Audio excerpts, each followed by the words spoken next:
warahmatullahi wabarakatuh. Perkenalkan, nama saya Warazi Salmasyam. Saya sering dipanggil Salsa. Saya kelas 5 SD dari SD Muhammadiyah Jogokarian, Yogyakarta. Saya akan menceritakan sebuah dongeng yang berjudul Timun Mas dan Buto Ijo.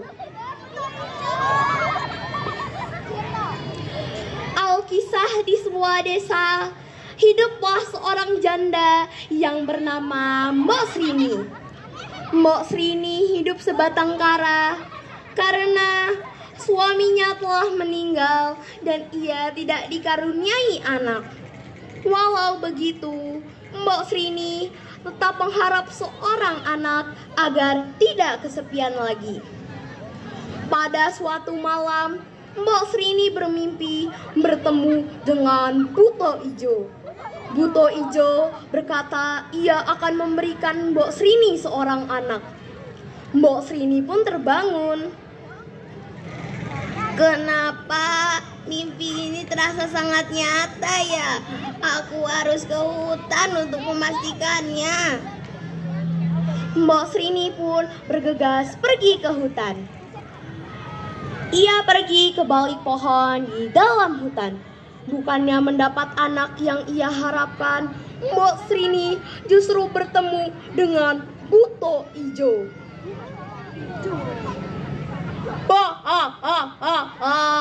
Hai Mbok Srini, aku akan mengabulkan semua permintaanmu asal kamu mau memberi imbalan yang setimpal. Apa kau bersedia? Mbok Srini pun meminta seorang anak kepada Buto Ijo. Buto Ijo memberikan Mbok Srini segenggam biji mentimun dan menyuruh Mbok Srini untuk menanamnya sesampainya di rumah. Mbok Srini bergegas menanamnya di rumah. Jam berganti hari, hari berganti minggu, minggu berganti bulan. Akhirnya biji mentimun itu tumbuh dengan lebat. Buah mentimunnya besar-besar dan berwarna emas. Tiba saat panen, Mbok Srini mengambil buah mentimun yang paling besar. Ketika buah mentimun itu dibelah, di dalamnya terdapat seorang bayi perempuan yang sangat cantik. Karena anak itu berasal dari timun, maka anak bayi itu diberi nama Timun Mas. Timun Mas menjadi gadis yang sangat cantik dan hidup dengan baik karena Mbok Srini selalu merawatnya. Namun Mbok Srini selalu dihantui rasa takut kedatangan Buto Ijo ke rumahnya. Karena saat Timun Mas berusia 6 tahun, Buto Ijo akan datang dan memakannya.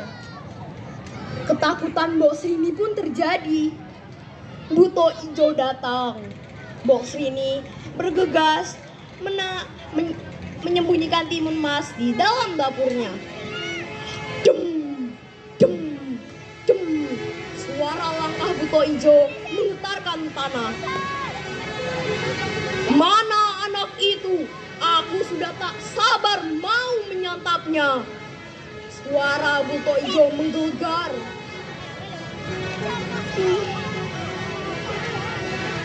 Ampun Tuan, anak itu masih terlalu kurus dan pahit rasanya jika dimakan sekarang.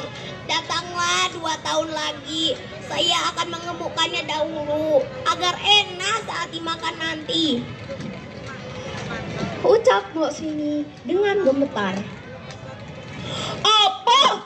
Aku belum bisa memakannya. Kau berbohong, Mbok Srini. Tidak Tuan, saya tidak berbohong.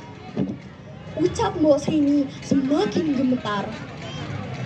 Baiklah, ku tunggu beberapa tahun lagi. Jangan sampai kau ingkar janji, Mbok Srini.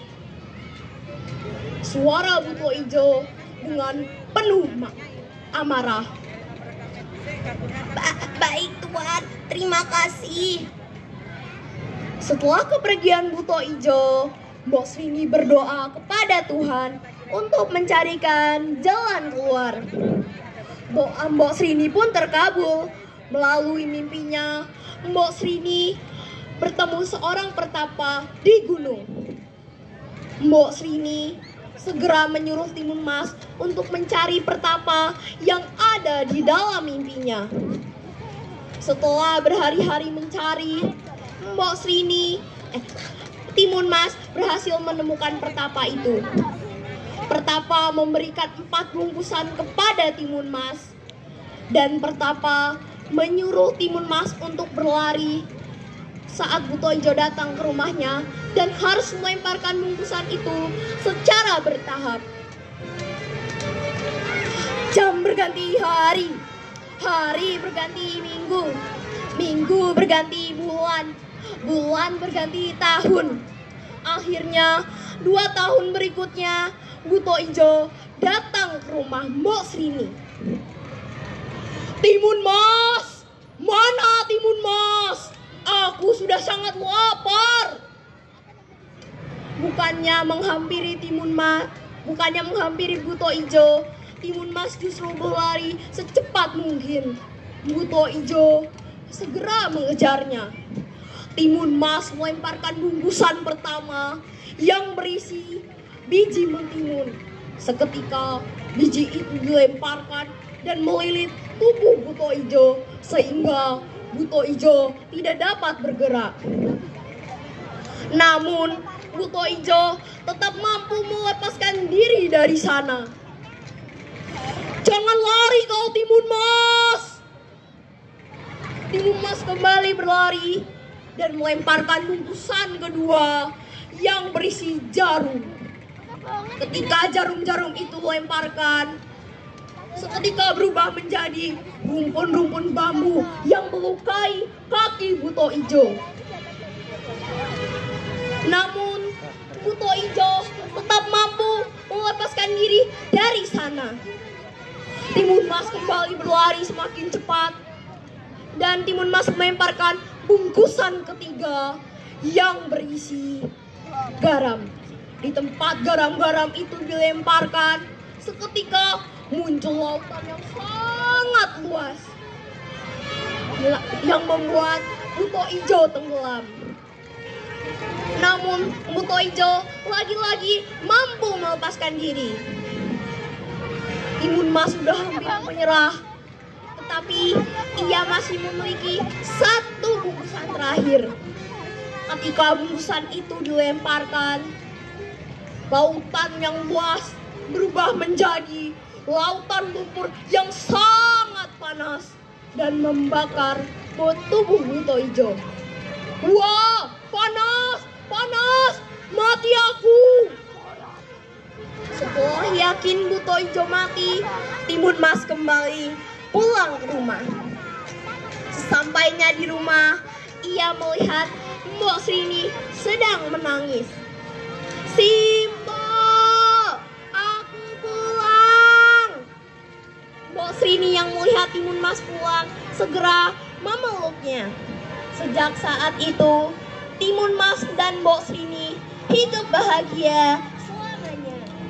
Saya Salsa, wassalamualaikum warahmatullahi wabarakatuh. Waalaikumsalam warahmatullahi wabarakatuh. Luar biasa.